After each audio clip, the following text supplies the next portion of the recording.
สวัสดีทุกคนสบายดีครับพี่น้องชาวไทยเมิดสุขสุคนทุกคนบรรยากาศที่ร้อนอบอ้าวที่ว่าเต็มไปด้วยฝุ่น PM หมอกควันจากการจุดป่าจุดไฮตอนนี้ทุกคนสังเกตเลยว่าอยู่ที่ด้านล่างของบ่อพิมพ์ทุกคนควันไฟเยอะมากปกติด้านล่างนี้จะเห็นภูเข้าประมาณ4ซ้อนกันนะทุกคนมันจะซ้อนเรียงกันไปด้านล่างแต่นี่คือแบบเห็นแค่ซ่องจุดทุกคนซ่องซ้อนก็คือภูเข้าซ่องซัน เพราะว่ามันปกคลุมไปด้วยหมอกควันทุกคนหายใจกันลำบากวันนี้ก็อยากจะเปลี่ยนบรรยากาศให้คนได้เห็นในตัวจริงอยู่ที่บ้านก็พิมพ์กันหนักหน้าสาหัสคนฝุ่น PM เมืองไทยเป็นยังไงกันรักษาสุขภาพกันแดนะทุกคนคลิปต่อไปนี้ทุกคนบอกเลยว่าพิลึกพิโลโพสโผพี่น้องเรื่องข้องการประดิษฐ์คิดสร้างการประดิษฐ์คิดแต่งข้องสร้างไทยข้องคนไทยบอกเลยว่าฝีมือคนไทยไม่แพ้สัตว์ใดในโลกอีกแล้วทุกคนคนลาวได้เห็น โดยเฉพาะก็เป็นคนที่ว่าอยากจะทำธุรกิจเกี่ยวกับการใส่รถคูโบต้าหรือว่าบ้านพิมพ์เรียกว่ารถเกียร์ดินอย่างนั้นนะทุกคนถ้าว่าได้เห็นคลิปนี้เอาไปเลยซื้อไปเลยใส่เลยเทมาร์กสวยมาร์กทุกคนการแต่งรถคูโบต้าข้องสร้างไทยเดี๋ยวเราไปดูคลิปพร้อมกันทุกคนไปมาทุกคนคลิปสวยๆเห็นการตกแต่งนี่คือด้านในข้องรถ คูโบตาทุกคนคูโบตาที่เป็นฝีมือของสร้างไทยที่มีการดัดแปลงด้านในตกแต่งใส่อุปกรณ์ที่แบบทันสมัยแล้วก็ดูล่านะทุกคนราคาดีราคาดูดีแล้วก็บอกเลยว่าออกมาส้มราคามากๆทุกคนนี่สวยมาทุกคนคันแรกสีเขียวแบบนี้เลยนะรถคูโบตาจากปกติก็เปลี่ยนไปแล้วทุกคนหลายคนก็อยากจะรู้ว่านี่คือผลงานของใครกับของเมืองไทยแหละนะทุกคนเป็นฝีมือของคนไทยเลยสร้างไทยเลยรถคูโบต้าว่าจะเป็นรุ่นเก่ารุ่นใหม่ในสร้างไทยจัดการให้สวยงามได้หมดทุกคันพี่น้องนี่อันนี้โหดมากทุกคนสวยจริงๆนี่คงจะเป็นรุ่นใหม่แล้วนะทุกคนแต่ว่าได้รับการตกแต่งโดยฝีมือแบบระดับเทพนี่ทุกอย่างมีการเปลี่ยนเครื่องอะไรตกแต่งเข้ามาใส่หมดทุกคน เฮ็ดให้มันดูดีมีราคาแพงจากรถโคโบต้าที่แบบ ปกติที่เราเห็นแบบน่าเบื่อแต่ตอนนี้มันได้เปลี่ยนไปแล้วทุกคนถ้าว่าได้นำเข้ามาขายอยู่ที่เมืองลาวอยู่ที่บ้านของบ่พิมพ์นะทุกคนบ่พิมพ์ว่ามันคงจะได้ขายดิบขายดีกันเลยนี่สวยมากทุกคนใส่หน้ากากด้านหน้าให้กับรถโอ้โหท่อคอนแต่ละอันก็ถือว่าเปลี่ยนใหม่หมดทุกคนเป็นท่อแต่งซิ่งแล้วก็ติดโดยไฟโอ้ยพี่น้องสามารถ ใช้งานได้จริงแล้วก็แรงกว่าเดิมนะเพราะว่าได้รับการดัดแปลงเครื่องจักรเครื่องยนต์มาแล้ว พร้อมกับเสริมหลายๆอย่างเข้าไปทุกคนเห็นบ่คันสีเขียวบ่สีเขียวแก่เขียวทะเล สวยมากทุกคนไฟก็ติดด้านบนให้ครบสุดเลยแล้วก็พร้อมกับด้านข้างกระจกก็เปลี่ยนใหม่หมดทุกน้องพี่น้องโอ้ยงามแหงทุกคนนี่คือสิ่งที่สร้างไทยเขาสรรหามาให้กับลูกค้าที่บางคนก็อาจจะมีการสร้างจองอืมพี่น้องชาวลาวถ้าว่าได้เห็นก็ซื้อได้เลยนะว่าพิมพ์เสื้อว่าถ้าว่าเอามาขับอยู่ที่เมืองลาวนี่โดดเด่นแน่นอนจะมีคนจ้างงานเยอะแน่นอนทุกคนนี่โบเสื้อก็ต้องเสื้อพี่น้องนอกจากจะมีการตกแต่งให้สวยงามแล้วเป็นรถไถนาซิ่งแล้วรถไถซิ่งแล้วก็คือสามารถมาใช้งานได้จริงทุกจุดกันเลยทุกคันกันเลยทุกคนนี่ความแรงเนี่ยก็แรงกว่าเดิมนะสวยงามขึ้นไปอีกทุกคนอ่า อยากจะบอกเลยว่าทุกคันที่ทุกคนได้เห็นนี้การตกแต่งการออกแบบบ่ได้ซ้ำกันเลยทุกคนบ่ได้ซ้ำกันเลยที่พอพิมพ์ดูมาไล่แล้วนะดูมาไล่คลิปแล้วทุกคนแล้วเขาก็จะแบบทำความสะอาดอยู่เรื่อยๆพี่น้องล้างอยู่ตลอดให้มันสวยงามเหมือนกับแบบเป็นรถใหม่อยู่ตลอดนะพี่น้องเห็นบ่งามจริงๆทุกคนนี่คือผลงานล่าสุดของพี่น้องชาวไทยกับรถคูเปต้ารุ่นใหม่ทุกคนดูจากท่อคอนแหละ ท่อคอนนี่ก็คงจะเป็นแบบท่อที่ว่าสร้างพิเศษ เพราะว่าดูแต่ละคันแล้วมันบ่เหมือนกันเลยทุกคนแต่ละคันก็จะมีท่อคอนแบบเอกลักษณ์แบบแตกต่างกันออกไปนะเห็นบอกคือคันสีเขียวเนี่ยก็จะเป็นแบบนี้แหลมๆนะท่อคอนสวยมากทุกคน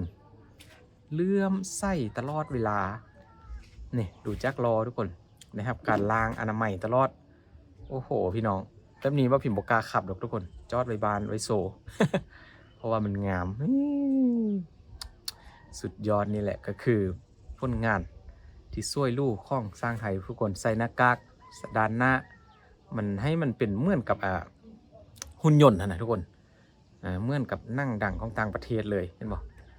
เพิ่มอะไรเยอะแยะเข้าไปมากมายนะเบาะเปิดกับเปลี่ยนเข้าไปเป็นเบาะแบบใหม่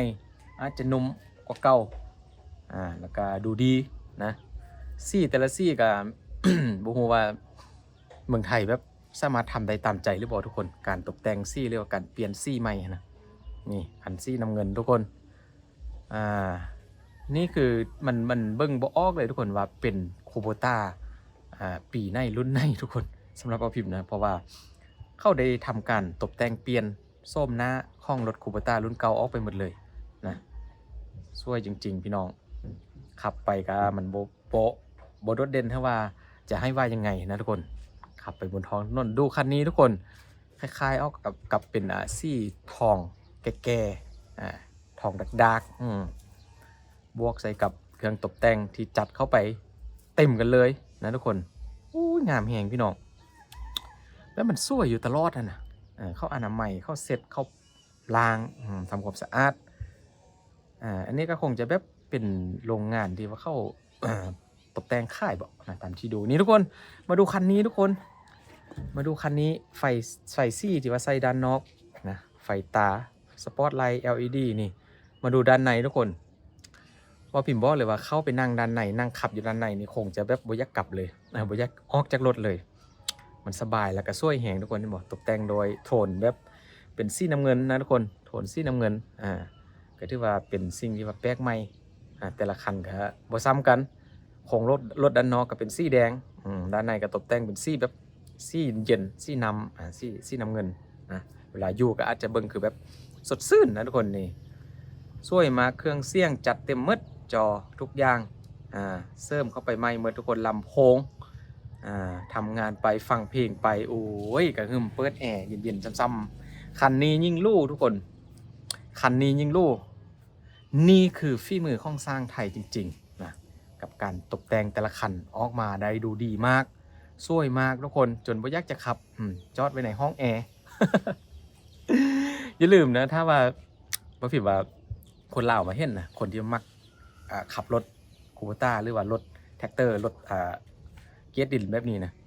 ว่าพิมพ์ว่าถ้าเขาเห็นนี่เขาคงจะยักซื้อแหละนะทุกคนบุฮูว่าอยู่ที่เมืองไทยนี่สามารถสร้างมาขับอยู่ที่ลาวได้หรือบ่ทุกคนอาจจะได้นะเพราะว่า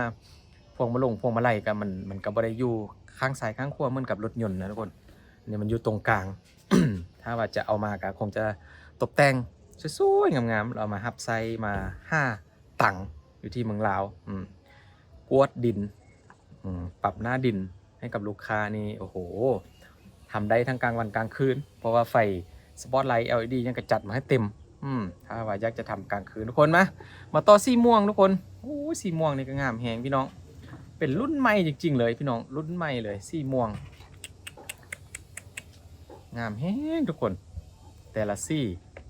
สามารถรีเควสไปเข้าไปได้เลยบ่เนาะทุกคนแล้วพอจองสีนี้สั่งสีนี้นี่งามแฮงทุกคนใส่ท่อคู่ถือว่า4ท่อเลยแหละ ติดกันเบื้องละซ่องข้างละซ่องทุกคนมาต่อสีแดงทุกคนนี่ก็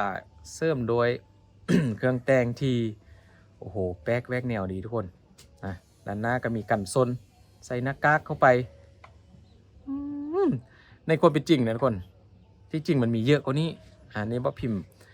เอาคลิปมาให้ดูพอประมาณทุกคนคิดว่าคลิปที่ว่าพิมพ์มานี้มาให้ดูนี่คงจะ